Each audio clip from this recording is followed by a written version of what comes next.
You think silence is safe. Everyone does.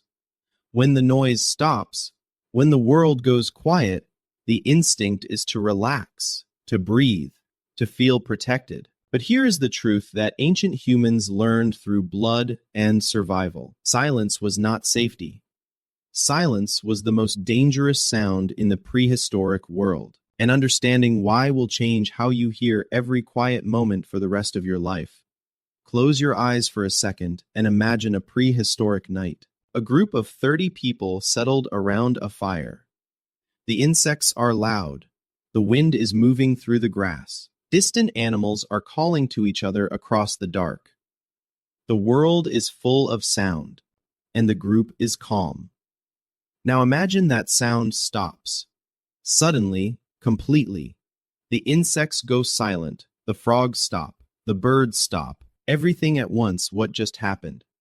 Something entered the area. Something large enough, dangerous enough, to silence every creature within range simultaneously. The silence was not the absence of threat. The silence was the announcement of it. Can you guess what the group did the moment the sound stopped? Drop a comment if you know. In the ancient world, the sounds of healthy nature were not noise. They were information. A landscape full of normal sound was a landscape where nothing catastrophic was happening. The frogs calling meant no large predator was at the water. The birds moving meant the trees were safe. The insects meant the immediate area was undisturbed. Every living creature in the environment was a biological sensor, broadcasting its status constantly. And the human brain, shaped by millions of years in that environment, learned to read the broadcast. Not consciously, not deliberately, automatically, the way you read a face without deciding to. The brain was monitoring the acoustic landscape at all times, classifying it, flagging deviations. And the deviation it was most trained to catch was not a loud sound. It was the sudden absence of sound. Because in nature, silence spreads outward from a threat, the way ripples spread from a stone dropped in water. A predator enters an area. The closest animals go silent first. Then the next ring out. Then the next. By the time the silence reached the human group, it had already passed through every other creature in the area. Every one of them had already made the same calculation. Something is here. Go quiet. Do not move. The silence was a message that had been relayed through dozens of species before it arrived at human ears. And the human brain receiving it did not stop to think. It reacted. Heart rate up, muscles tensed, eyes wide, attention total. Before any conscious decision was made, the body was already preparing for what the silence meant. This is why so many people today feel inexplicably uneasy in complete silence.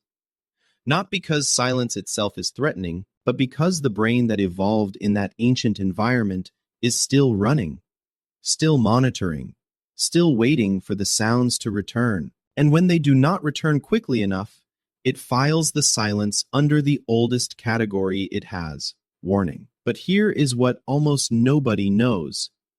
And this is the part that changes everything. Ancient humans did not just fear natural silence.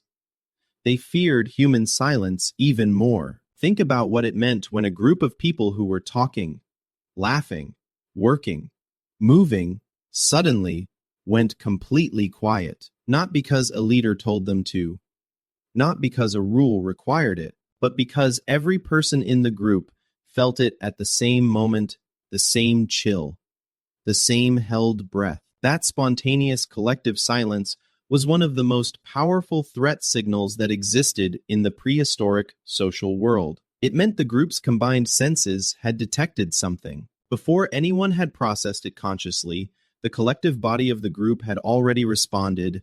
30 nervous systems, all receiving the same input, all going quiet at the same moment. The group's silence was not 30 individuals deciding to be quiet. It was one organism reacting to threat as a single body. And if you have ever been in a room where everyone went quiet at the same moment for no obvious reason, you have felt this. that specific quality of shared silence. The way it makes every person in the room look up. That is an ancient alarm system, still running, in every social gathering on Earth.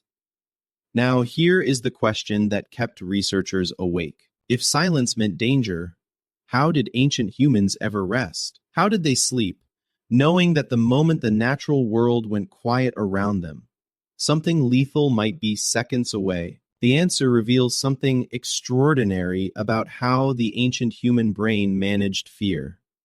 They did not sleep in silence. They slept in sound. The fire crackled. The group breathed. People shifted in their sleep. Someone murmured. And outside the firelight, the insects and frogs and night creatures called continuously. That sound was not background noise. It was the group's primary safety signal.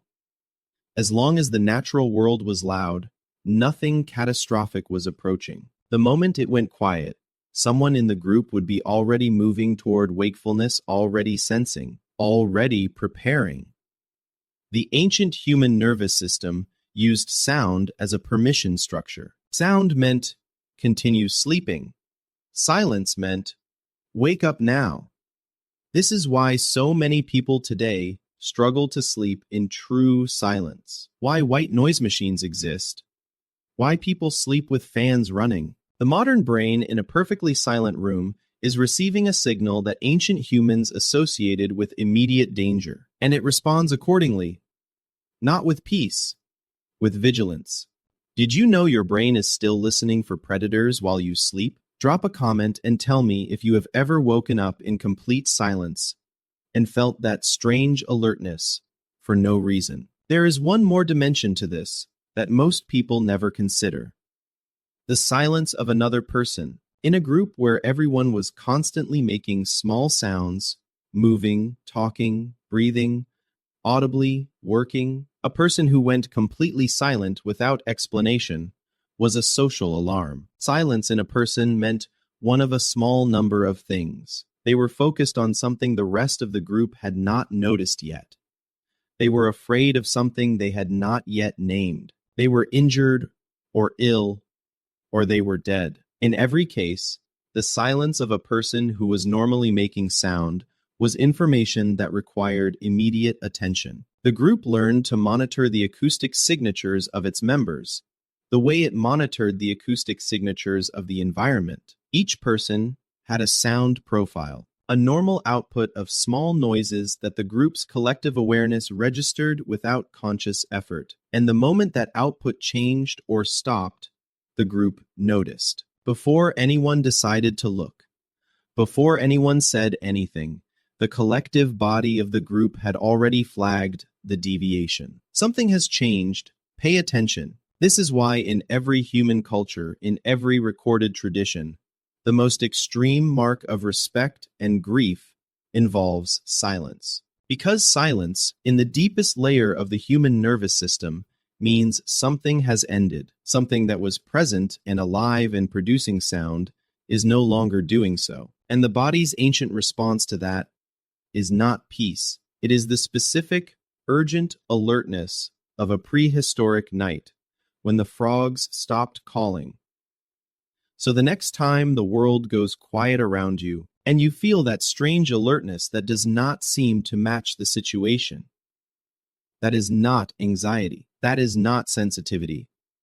That is the oldest alarm system ever built, running exactly as designed, listening for what the silence is saying, and ready to act before you have finished deciding what to do.